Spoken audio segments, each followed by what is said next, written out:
Korkarım. Korkarım şey. Çok korkarım. Ben de bey olsaydım, ben de çok korkardım. वल्लाही मैं आप लोगों के सख्त हालात और सादा जिंदगी से नहीं डरता, लेकिन इन सब चीज़ों से डरता हूँ। जब ये दुनिया किसी मुआशरे को ये सब देती है, तब उस कौम के लोगों में हसद, नफरत और खुदगर्जगी पैदा हो जाती है। अस्सलामु अलैकुम वरहमतुल्लाह। आज हम तारीख़ के दो अजीम तरीन रहनुमा उनके बारे में बात करेंगे। उनका आपस में कोई जोड़ तो नहीं है, लेकिन जो उन्होंने अपने काम से, जो उन्होंने अपने किरदार से काम किए हैं पूरी दुनिया में, वो काम वाकई काबिल तारीफ़ है। वो काम वाकई में क़यामत तक याद रखे जाएंगे।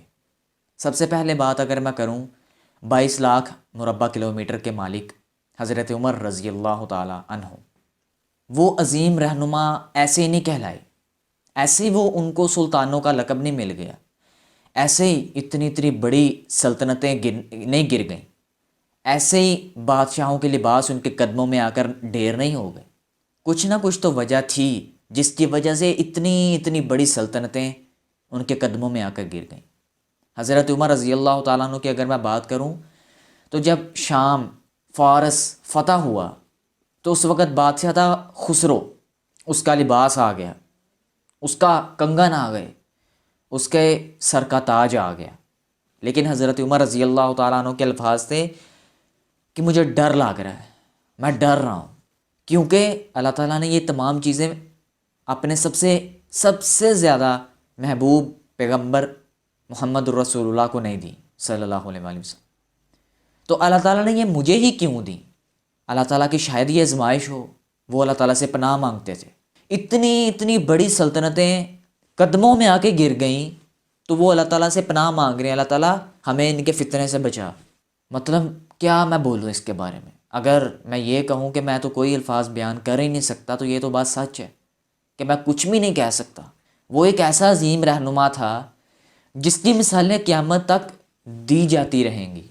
इतनी इतनी बड़ी आजमाइशों से गुज़रे तो अल्लाह ताला ने पूरी दुनिया में इज़्ज़तें अता फरमाई, तो अल्लाह ताला ने क़यामत तक उनके झंडे, उनके नाम जो हैं ज़िंदा रखे।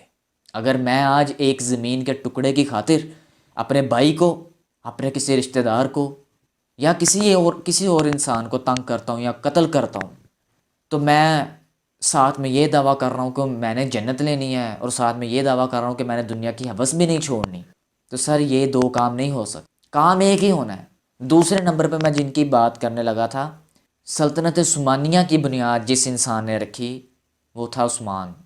जब वो किलों पे किले फ़तह कर रहा है, किले फ़तह होते जा रहे हैं, तख्त पे तख्त मिलता जा रहा है, लेकिन उस्मान एक भी तख्त का वारिस खुद को डिक्लेयर नहीं करता।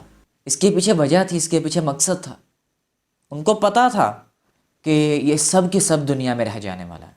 इतनी इतनी बड़ी सल्तनतें, सब कुछ आ गया पास, लेकिन अल्लाह ताला से पनाह मांगी कि अल्लाह ताला हमें इनके फितने से बचा। हमें पता है ये तेरी आजमाइश है, हमें पता है कि ये तेरी भेजी हुई एक बहुत बड़ी आजमाइश है, हमें अपनी आजमाइश में पास कर ले। लेटेस्ट एपिसोड जो कुरुलुस उस्मान की आई है, उसके अंदर उन्होंने एक बहुत ही प्यारा, बहुत ही कमाल का उन्होंने एक सीन बनाया कि उस्मान तख्त के पीछे बैठा है। सबसे पहली बात जो है वो यहाँ से एक सबक मेरे लिए, आपके लिए है कि इतने बड़े सरदार तख्त को पीछा करके बैठे हैं कि ये जो तख्त है, ये जो इक़्तिदार है, ये जो हुकूमत है, ये पीछे रहनी चाहिए, ये पीछे रहने के लिए है। ये सब कुछ यहाँ पे रह जाने वाला है, इसको पीछे रखो।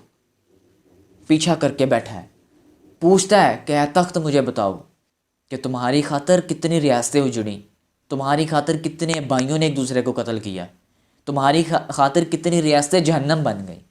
तो एक नेक इंसान आता है, आकर बताता है कि अगर तुमने अपने नफ्स को काबू कर लिया तो तुम ही सबसे अजीम रहनुमा कहलाओगे। तो वाकई में ऐसा होता है। आज तारीख़ बताती है कि वो अजीम रहनुमा, उन्होंने अपने नफ्सों को मारा, अपने नफ्सों को काबू में किया। उन्होंने इक़्तिदार की लालच नहीं की, उन्होंने ज़मीन के छोटे से टुकड़े की खातिर भाइयों को नहीं कत्ल किया। आज अगर उम्मत मुसलमा की हालत देखी जाए तो वो एक दूसरे को कत्ल करके, बहन भाई को कत्ल कर रही है, भाई बहन को कत्ल कर रहा है। तो क्या एक्सपेक्टेशन इस उम्मत से हम रख सकते हैं? क्या उम्मीदें अल्लाह के नबी सल्लल्लाहु अलैहि वसल्लम ने इस उम्मत से रखी थी? आज एक 2 مرلے یا 3 مرلے کے زمین کی خاطر ہم لوگ یہ بھول جاتے ہیں کہ بچپن ہم نے ایک دوسرے کے ساتھ گزارا ہے.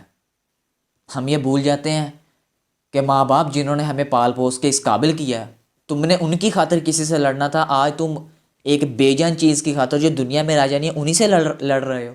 اس چیز کی خاطر لڑ رہے ہو جو اس دنیا میں رہ جانی ہے. اس چیز کی خاطر تم ان سے ناراض ہو کے بیٹھے ہو، اس چیز کا مان کر کے بیٹھے ہو کہ میں نے ساری زندگی اسی زمین کے ٹکڑے کے اوپر بیٹھے رہنا، چاہے وہ ایک کنال کا ہی کیوں نہ ہو. میں سوچتا ہوتا ہوں، پریشان ہوتا ہوں اس چیز کو سوچ کر کہ وہ بھی تو لوگ تھے نا، ان کے پاس حکومتیں آئیں، اتنے اتنے بڑے اقتدار خود چل کر ان کے پاس آ گئے، بٹ انہوں نے پاؤں کی نوک پر رکھا ان کو کہ یار نہیں، اللہ تعالیٰ کی یہ آزمائش ہے، یہ اللہ تعالیٰ تو مجھے آزما رہے ہیں یہ سب کچھ دے کر. تو آج اگر ہم سوچ لیتے ہیں تھوڑا سا، اگر کوئی انسان کہہ بھی دیتا ہے، ہمارے اندر وہ انا کیوں؟ ہم کس کھیت کی مولی ہیں؟ ہم کون ہوتے ہیں خود کے اوپر یا دوسروں کے اوپر اعتراض کرنے والے کہ اس نے مجھے ایسا کیوں کہا؟ ہمارے لیے تو آپ صلی اللہ علیہ وآلہ وسلم سے بڑھ کر تو مثال کوئی ہو ہی نہیں نہ سکتی. تو اگر میں یہ کہتا ہوں کہ میں عاشق رسول ہوں تو مجھے تو ان کی ہر پہلو کو فالو کرنا پڑے گا. تو اس لیے خیال کریں اپنے ہمسایوں کا، اپنے رشتہ داروں کا، اپنے بھائیوں کا، اپنے ماں باپ کا، کہ یہ ساری دولت، یہ سارا پیسہ، یہ سارا کا سارا اقتدار، یہ سب کا سب کچھ ادھر رہ جانا ہے، ٹوٹلی ادھر رہ جانا ہے. 1 منٹ تو بہت زیادہ، 1 سیکنڈ بھی نہیں لگنا آپ کی موت آتے ہوئے. کسی کا کوئی بھروسہ نہیں ہے، کبھی بھی آپ اس کو چھوڑ سکتے ہو جس کے اوپر آپ مان کر کے بیٹھے ہو. ہر ایک سے اچھا رویہ رکھیے، ہر ایک سے اچھا برتاؤ کیجیے. سلطنتیں اگر بنانی ہیں تو سلطنتوں والی سوچ بھی رکھنی چاہیے ہمیں. چھوٹی چھوٹی باتوں کو اگر ہم دلوں پہ لینے لگے نا، اگر وہ لینے لگتے نا، خلفائے راشدین اگر چھوٹی چھوٹی باتوں کو دلوں پہ لینے لگتے تو آج میں ان کا نام نہ لے رہا ہوتا، آج میں انہیں خلفائے راشدین میں شامل نہ کر رہا ہوتا، آج سلطنت عثمانیہ کا نام زندہ نہ ہوتا، آج محمد بن قاسم یا صلاح الدین ایوبی کا نام زندہ نہ ہوتا اگر وہ چھوٹی چھوٹی باتوں کو اگنور نہ کرتے. تھے انہوں نے دلوں کی خواہشیں دل کے اندر ہی مار دیں، نفس کی خواہشیں نفس کے اندر ہی مار دیں انہوں نے. تو سوچنا چاہیے، سوچ پیدا کریں. اللہ تعالیٰ مجھے اور آپ کو عمل کی توفیق عطا فرمائے.